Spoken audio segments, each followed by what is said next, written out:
Let me ask you something, and I want you to really sit with this question. Think back over your life. Think about the child you worried about the most. The one you lost sleep over. The one you drove to every practice, funded every dream, defended in every argument, bailed out of every crisis. Now ask yourself this: where is that child today? And more importantly, when you needed someone, truly needed someone, who showed up? I have spent over 40 years sitting across from people in my therapy office. Thousands of sessions. Hundreds of families. And I can tell you, the answer to that question, for more people than you would ever imagine, is deeply painful. And deeply surprising. Today, we are going to talk about that. Not to judge. Not to assign blame. But because the truth, even when it hurts, is always more useful than the silence we've been keeping. Let me tell you about a woman I'll call Margaret.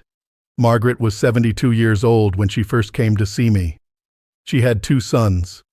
The older one, David, had been the center of her world since he was born. She drove 4 hours every weekend to watch his college games. She co-signed his first business loan, twice. When his marriage fell apart, she flew across the country and spent 3 months helping him get back on his feet. Her younger son, James, had been, by her own description, the easy one. He didn't demand much.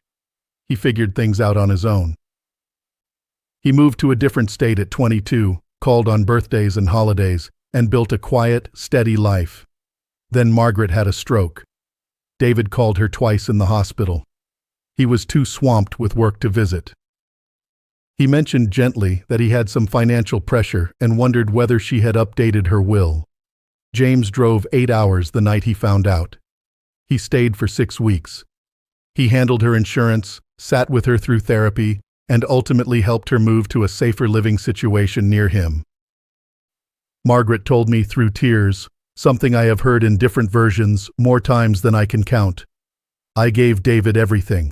I thought James didn't need me. I was wrong about both of them. I call this the overgiving trap. And it is far more common than anyone admits. In fact, research on aging families consistently shows that parents over 65 who report feeling abandoned or unsupported by their adult children most commonly identify their highest need child as the source of that distance, not the independent one. The child who required the most resources growing up often has the least left to offer in return. But here is what I want you to understand. This is not simply cruelty. There is a real psychological reason behind it. And once you understand it, it changes everything. Why the child who received the most often gives back the least. When I was a young therapist in the 1980s, I was trained extensively in what we call attachment theory, the work of British psychiatrist John Bowlby and later expanded by Mary Ainsworth. The core idea is simple. The way a child is loved shapes the way they love others for the rest of their lives. Here is what decades of my own clinical experience confirmed. When a parent consistently overprovides for a child, shields them from consequences, solves every problem, gives without requiring reciprocity, the child doesn't learn that love involves giving. They learn that love means receiving. That is the only model they know. This is not a character flaw. It is a learned pattern. And it is completely invisible to the child while it's forming. There's a term for what develops in these children: entitlement psychology. And I want to be clear, it is not arrogance in the Hollywood sense. It's something quieter and more damaging. It's a deep, unconscious belief that the world and the people in it exist to provide for them. That their needs naturally come first. When they become adults and their aging parent suddenly has needs, real, inconvenient, time-consuming needs, it creates a conflict their emotional wiring simply isn't prepared for. Many of them don't even realize they're pulling away. They just gradually become less available. The overprotected child grows up with poor emotional resilience and a limited capacity to sit with someone else's discomfort. These things are connected. And they are, in large part, the unintended result of being loved too much in the wrong ways. Why the child who was ignored often becomes the rescuer. Now let's talk about the other child. The one who had to figure things out earlier. The one who, frankly, didn't get as much of your time, energy, or money, often simply because they didn't ask for it as loudly. What happened to that child? They developed something called resilience. They learned to tolerate frustration. They learned that effort leads to results. They built an internal sense of competence that doesn't depend on someone else rescuing them. And here is the part that surprises most parents. They also developed more empathy. This is consistent with what psychology tells us about the relationship between struggle and empathy. Children who navigate difficulty, even minor difficulty, tend to develop a stronger ability to recognize and respond to the suffering of others. They know what it feels like to not have everything handed to them. And so when someone they love is in need, something in them moves. There is also often a secondary dynamic at play. The overlooked child sometimes carries a quiet longing, not for material things, but for emotional closeness. When a parent reaches out later in life, genuinely, vulnerably, that child often meets them there. Sometimes they've been waiting for that closeness their whole lives. Before I move on, I want to name something that I see in nearly every family with this dynamic. There are two kinds of parent-child relationships. I call them guilty love and earned love. Guilty love is when a parent continues giving long past the point of genuine need, out of guilt, fear of conflict, or the belief that more giving will eventually generate more closeness. It feels like love. It is motivated by love. But it teaches the child nothing about reciprocity. Earned love develops when a child experiences both support and challenge. When they learn that relationships require something from them too. When love isn't a birthright, but a living two-way exchange. Many parents of the overgiving generation, your generation, were trying to give their children a better life than they had. That impulse is beautiful. But somewhere along the way, for some families, giving became indiscriminate. And children who receive without ever being asked to give back don't develop the emotional muscles for the kind of relationship you need from them now. Here is the hard truth. You cannot buy love. You can produce dependency. You can produce expectation. But you cannot, through giving alone, produce a child who will hold your hand when things get hard. That is not a verdict on your worth as a parent. It is simply an explanation of what happened. I want you to picture a very specific moment. You are in the hospital. Or you've just received a difficult diagnosis. Or something in your daily life has become too much to manage alone, and you know it. You pick up the phone. Who do you call first? And when you call, who answers? In my decades of practice, this moment, what I call the phone call that changes everything, is when the pattern I've been describing becomes impossible to ignore. For many people over 60, this is the moment they realize, sometimes with shock, that the emotional geography of their family is nothing like what they assumed. If you're watching this and something is stirring in you, I want to offer you 3 specific signs that you may be in, or heading toward, what I call the overgiving trap. Sign 1. You are always the one who initiates contact. Think about the last 10 times you spoke to your most demanding child. Who reached out first? If you were to stop calling for 3 weeks, genuinely stop, would you hear from them? Many parents, when they're honest, already know the answer. A relationship where all the reaching comes from one side is not a relationship. It is a maintenance arrangement. Sign 2. Nearly every conversation ends with a request.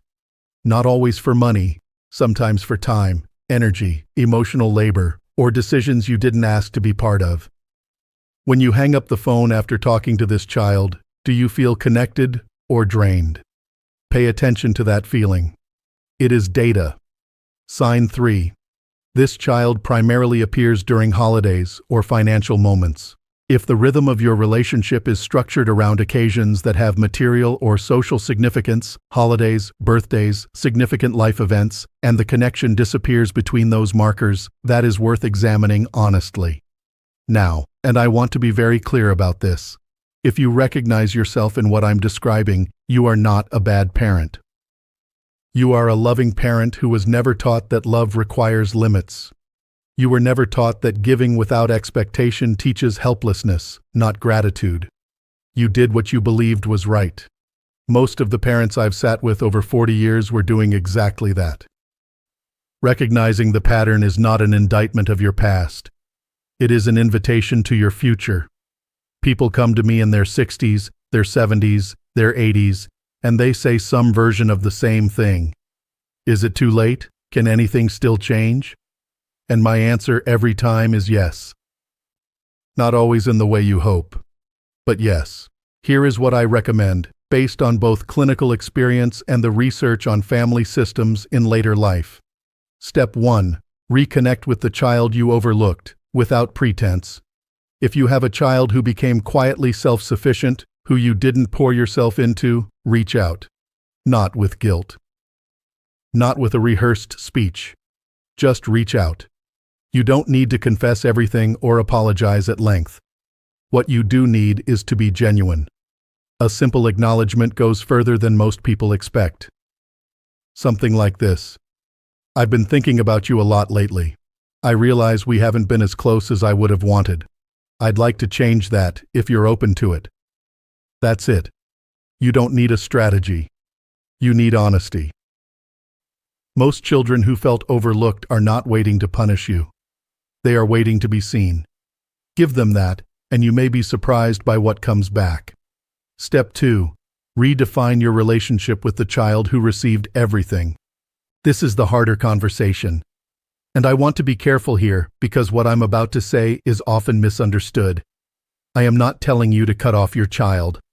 I am not telling you to stop loving them or to make them pay for past behavior. I am telling you to stop enabling behavior that is harming both of you. There is a difference between loving your child and continuing to fund a pattern that keeps them from growing and keeps you depleted. Here are 3 things you can say, starting today, to begin shifting this dynamic. 1. I love you, and I also need to take care of myself now. That means I can't always be available in the way I used to be. 2. I'm not able to help with that right now. Said without explanation. Without apology. The period at the end of that sentence is complete. 3. I'd love to hear how things are going with you, not just when something needs solving. This invites a different kind of connection. These conversations will feel uncomfortable. They may produce pushback, distance, or even anger. Hold your ground with gentleness. What you are doing is not punishing your child. You are, for the first time, loving them with appropriate limits. That is not a withdrawal of love. It is the most mature form of it. Step 3. Practice what I call emotional triage. This is a concept I developed after years of watching people in their later decades exhaust themselves trying to maintain relationships that were taking far more than they gave. Emotional triage means asking yourself honestly, who in my life is actually present? Not who do I want to be present? Not who should be present? Who is? Make a mental list of the people, not just your children, but friends, neighbors, community members, perhaps a therapist or counselor who have shown up for you in the last year. Actually shown up. Invest there. Not exclusively, but invest there. Your emotional energy in these years of your life is precious. It is not infinite. You are allowed, you are required, I would say, as an act of self-respect, to direct it toward people and relationships that sustain you. This is not selfishness. This is survival. I want to close with something that I believe deeply after a lifetime of listening to people's stories about their families. This pattern, the child who received everything disappearing, the overlooked child appearing, is not an accident of cruelty or bad luck. It is a mirror. It reflects something true about how we love and what we teach when we love. It shows us that giving without limits, protecting without allowing growth, sacrificing without requiring anything in return, these things create a particular kind of relationship. One that can look like closeness and feel like love, but which, at its core, is one-directional. And one-directional things eventually run dry. The child you poured everything into was not shaped by your love any less. They were shaped by it enormously. They just weren't shaped toward reciprocity. That is the tragedy, and it is not irreversible. but it requires honesty to address. Meanwhile, the child who learned to stand on their own 2 feet, who didn't always have you behind them, grew up understanding something essential, that life requires you to show up for it, that people need things from you, that love is a verb. Here is the reframe I want to leave you with. The child you thought you ignored may be your greatest gift, not in spite of the space you gave them, but because of it. And if you are sitting somewhere between pride and regret right now, if you're thinking about a face, hearing a voice in your memory, I want you to hear this. The love you gave was real. The mistakes, if there were mistakes, were made in good faith. And the story is not over. The most important question is not, which child loves me more? It is, what kind of love did I teach them, and is it too late to teach them something different? In most cases, in my experience, the answer to the second part of that question is, no. It is not too late. I'd like to hear from you today. In the comments below, I want to ask you one simple question, and I hope you'll answer honestly, because your answer might help someone else who is watching and feeling very alone right now. Which child are you in your own family story? Were you the one who received everything, and are you only now beginning to understand what that cost you? Or were you the one who was left to figure it out, and have you found that it made you stronger than you realized? Your story matters. Share it below. If this video helped you, please share it with someone in your life who needs to hear it. There are people out there carrying this in silence. A single share from you might be what reaches them. And subscribe to Strong Elderly Life, because every week we bring you honest, grounded conversations about what it really means to thrive after 60. Not just survive, thrive. Next week, we're going to cover something that many of you have asked about: the signs that an adult child may be emotionally manipulating you, and the specific, compassionate steps you can take to protect yourself without destroying the relationship. You have earned the right to live your remaining years in peace, in dignity, and surrounded by people who genuinely love you back. I'll see you next week.